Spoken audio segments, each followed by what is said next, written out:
500,000 yan. But then it's only 700,000. Cheap price.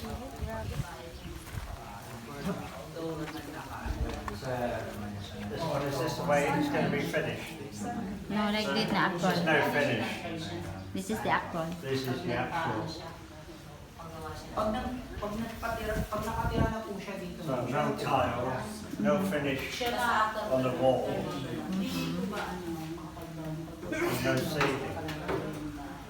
Pag di po, ang process po natin, gaya po ng sabi ko po sa inyo kanina, Second full floor. DQ process po muna. Nothing on Yung second floor yung to show. process.